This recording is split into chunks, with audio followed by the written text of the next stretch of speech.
लाल जोड़ा। ममता, वादा करो तुम कभी सादगी नहीं अपनाओगी।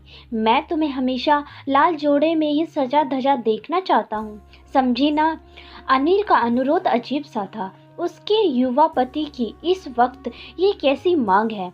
अनिल की लड़खड़ाती आवाज़ उसके कानों में देर तक गूंजती रही और उसके साथ ही डॉक्टर की बात भी। मिसेस ममता, आप मिस्टर अनिल से आखिरी बार मिलना चाहते हो तो। आखिरी बार, यह शब्द उसकी रूह को कांपने के लिए काफी थे। उसे अपने कानों पर यकीन ही नहीं हो रहा था। वह तो जैसे किसी चमत्कार की प्रतीक्षा में थी।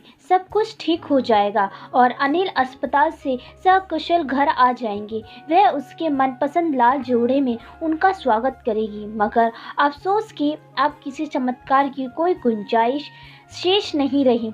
डॉक्टर ने साफ साफ कह दिया कि अनिल अपनी आखिरी सांसें ले रहा है।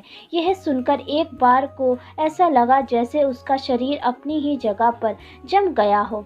हाथ पांव ने काम करना बंद कर दिया। भला कौन सी ऐसी पत्नी होगी जो भरी जवानी में पति का साथ छूटने को सामान्य तरीके से ले। आंखों के आगे जैसे अंधेरा सा छा गया था कि उसकी नज़र कैलेंडर पे ही पड़ी। ओह, आज की तिथि की वह बेसब्री से प्रतीक्षा कर रहा था। उसने फटाफट अपनी आंखों के आंसू पोंछे। वह अपना वादा भला कैसे तोड़ सकती थी। बाद में जो भी हो, फिलहाल अपने पति को खुशी खुशी विदा करेगी। उसने अपना कबर्ड खोला तो सामने ही लाल जोड़ा टंगा दिख गया। एनिवर्सरी नज़दीक थी, तभी तो अनिल ने उसके लिए ड्राई क्लीन करवा कर रखा हुआ था। जाने कहाँ से साहस आया और 16 श्रृंगार कर तैयार हो गई। कार की चाबी उठा ली और निकल पड़ी। अटलांट शहर बहुत बड़ा तो नहीं है। लोग मुड़ मुड़ कर उसके लिबास को देख रहे थे, पर उसे तो कुछ भी नहीं सूझ रहा था। रास्ते में 4 सिग्नल पड़े।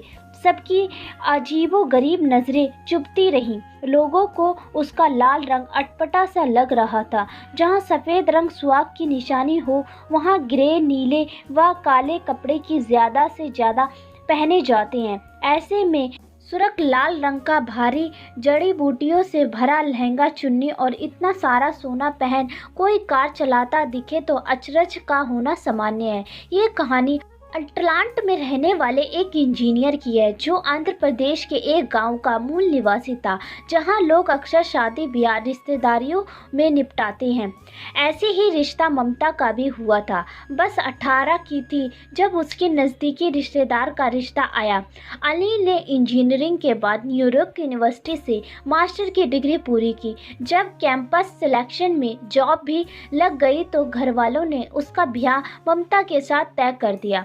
परिवार वालों ने सोचा कि बार बार आना जाना क्या करना है, आए हैं तो दुल्हन को लेकर वापस ही जाएंगे। दूल्हा 25 का और दुल्हन 18 की। देखने दिखाने वाली जोड़ी थी दोनों की। प्यार उतना तो था ही जितना किसी भी नवयुगल में होता है। कासिम ममता में आहे गजब की थी, जिस पर अनिल दीवाना हुआ जा रहा था। दिन के 12 बजे की शादी थी। सारे रिश्ते नातेदार जमा थे। ऐसे में सबके सामने ही उसका गुस्ताख सहचर हथेली दबा बैठा। पहले तो वह साकुचलित और भी ज्यादा खुद में सिमट गई तो अनिल ने ही पहल की। सुनो, कयामत ढा रही हो, वादा करो आज के दिन हर साल सुहाग का लाल जोड़ा ही पहनोगी। एक ही जोड़े में पूरी जिंदगी बिताना होगा। बड़े कंजूस हो, उसने झूठा गुस्सा दिखाया। नए कपड़े खरीद लेना, जो दिल करे पहनना, पर मुझे यह दिन और यह यादगार पल हमेशा ताज़ा रखना है। तुम्हें इसी रूप में बिल्कुल ऐसे ही कर धानी और बाजूबंद के साथ सजी धजी देखना है। तब से वह हर साल दुल्हन की तरह 16 श्रृंगार कर सजती थी और पति आंखों ही आंखों में उसका शुक्रिया अदा करता था। आज उसे अपने श्रृंगार में एक वेदना नजर आ रही थी। आखिरी बार दुल्हन बनने की वेदना। आंखों में काजल जरूर था, मगर सीने में तूफान उठ रहा था। आंखें स्नेह में सहजल नहीं थी, बल्कि दुख से पनीली और चिंता से अंगारे बरसा रही थी। उसे बार बार स्वयं पर ही क्रोध आ रहा था और एक ही ख्याल कि वह भारत आई ही क्यों ना वह आती और ना ही अपने साथ ये जानलेवा बीमारी लाती। मार्च महीने की बात है। उसकी माँ जोरों की बीमार पड़ी थी। पर अपनी मां से मिलने की व्याकुलता को रोक नहीं पाई। कोरोना के समय जब अंतर्राष्ट्रीय उड़ानें बंद हो गई थी, तभी उसकी मां बीमार हुई थी। ऐसे में जैसे ही फ्लाइट की सुविधा शुरू हुई, उसने मां के आग्रह पर अनिल से जिद करी, अपने लिए विशाखापट्टनम का टिकट बनवा लिया। बच्चे बड़े हो चुके थे। बेटा राहुल इंटर में और बेटी आशना कॉलेज में आ चुकी थी, तो माँ के बिना भी उन्हें अपना ख्याल रख लिया करते थे। पर ममता के बिना अनिल का दिल नहीं लग रहा था। उसे वापस बुलाने के लिए रोज ही फ़ोन करता, कब आओगी? इतने दिन बाद आई हो तो थोड़े दिन और रह लूँ। अपना वादा नहीं निभाओगी? कैसा वादा? शादी की वर्षगांठ पर सुहाग के लाल जोड़े में साथ होने का वादा। अरे हाँ, टिकट भेज दो। और वह 20 मार्च को लौट आई। मगर भारत में ममता अकेली घर नहीं आई। उसके साथ कोरोना का डेल्टा वेरिएंट भी आ गया था। एयरपोर्ट पर संक्रमित हुई थी। घर आने पर 1-2 दिन में कुछ स्वस्थ महसूस करने लगी, पर अनिल के सिर में जोरों का दर्द होने लगा। हॉस्पिटल जाने पर टेस्ट हुआ तो कोरोना पॉजिटिव निकला। उसे तुरंत ही अस्पताल में दाखिल करा लिया गया। पहले मामला नियंत्रण में था, मगर इधर 2 दिन पूर्व अनिल की हालत बहुत खराब होने लगी, तो उसे वेंटिलेटर पर रखा गया। उसकी हालत सुधरने की बजाय बिगड़ती ही जा रही थी। अमेरिका में डेल्टा वेरिएंट आया ही नहीं था, तो उससे लड़ने में डॉक्टर भी अक्षम थे।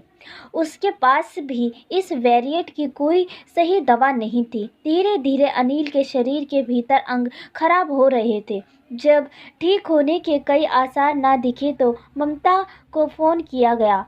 फ़ोन का रिसीवर हाथ में लिए ही वह ज़मीन पर बैठ गई थी। कैसे क्या करेगी? पति अस्पताल में आखिरी सांस ले रहा है, बच्चों का जीवन अधर में है, घर का लोन भी सिर पर है, और ऊपर से उसने अपनी ग्रेजुएशन भी पूरी नहीं की। लेकिन इस हाल में भी उसकी आंखों में अनिल और उससे किए वादे का पूरा करने का जुनून था। जल्द ही गाड़ी अस्पताल के सामने रुकी तो वह झटके से बाहर आई। अस्पताल का स्टाफ बाहर ही मिल गया। उसके पीछे पीछे ही कमरा नंबर 101 में पहुंची, जहां अनिल दरवाजे पर टकटकी लगाए उसकी राह देख रहा था। दोनों के नयन मिले। 12 बजे की सुई, जैसे वह फिर इसे एक साथ थे। आंखों में पिछले 20 वर्ष का सफ़र नाच गया और वह दोनों फिर से युवा हो उठे। अनिल कमज़ोर हो चुका था, पर यातनापूर्वक मुस्कुराया, मानो आंखों ही आंखों में धन्यवाद दे रहा हो। कुछ पल ठहर से गए थे। दोनों ने आंखों ही आंखों में जाने और कितने जन्मों के वादे कर लिए थे। एक दूसरे को और भी स्नेह व साहस से नवाज दिया था। क्योंकि बाहर आने के बाद नेहा बिल्कुल नहीं रोई। पति ने जाते जाते नज़रों से ही अपनी अर्धांगिनी को हिम्मत दे गया, जो साथ रहकर उसे देता था।